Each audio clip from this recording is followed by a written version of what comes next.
Dear students, class 11th subject geography part 1 chapter 2 पृथ्वी की उत्पत्ति एवं विकास।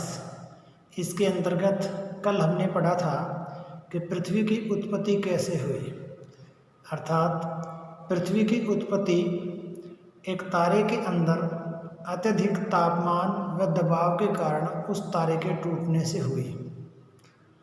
अब बात ये आती है कि यदि पृथ्वी की उत्पत्ति तारे से हुई है तो फिर तारे का निर्माण कैसे हुआ। जी हाँ, हम बात करेंगे तारे के निर्माण की।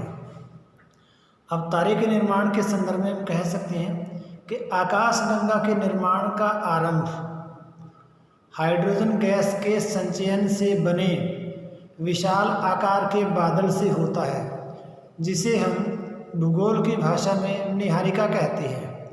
और धीरे धीरे इस बढ़ती हुई नीहारिका गैस के स्तरीकृत पुंज विकसित हुए, अर्थात इस नीहारिका के अंदर गैस के छोटे छोटे पुंज विकसित हुए और वो आगे बड़ा आकार लेते गए और ये पुंज बढ़ते बढ़ते सघन गैसीय पिंड बने, जिनसे तारों की रचना हुई।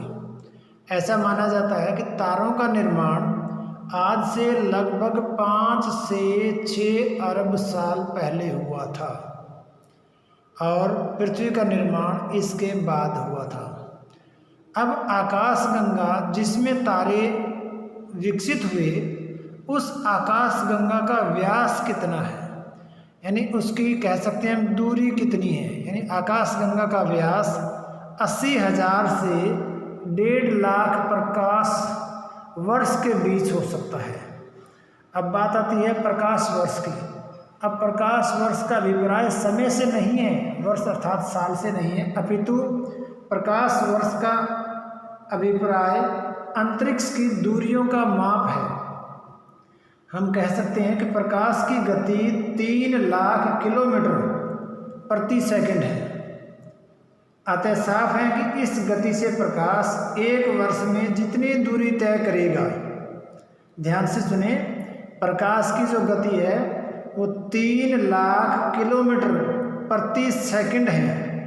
तो इस हिसाब से वो एक सेकंड में 3 लाख किलोमीटर दूरी तय करता है।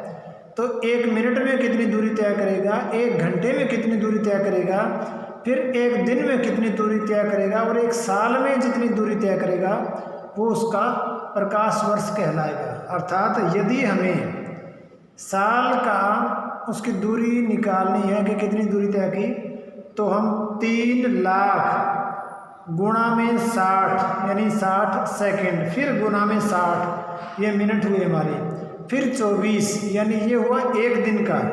और अगर साल का निकालना हो तो इसको 360 से 65 से गुना करेंगे तो वो हमारी कुल दूरी निकल जाएगी। अर्थात हम कह सकते हैं कि सूर्य की जो पृथ्वी से औसत दूरी है वो लगभग 14,95,98,000 किलोमीटर है। इसलिए हम पिछली कक्षाओं में पढ़ते आए हैं कि सूर्य के प्रकाश को पृथ्वी पर पहुंचने में लगभग 8.5 मिनट का समय लगता है। अब आप कैलकुलेशन करके इसकी जांच भी कर सकते हैं कि 8.5 मिनट में सूर्य पृथ्वी पर पहुंचता है और प्रकाश की जो गति है वो 3 लाख किलोमीटर प्रति सेकंड है, तो इसकी दूरी क्या होगी। अब बाकी का भाग हम कल की कक्षा में करेंगे। धन्यवाद।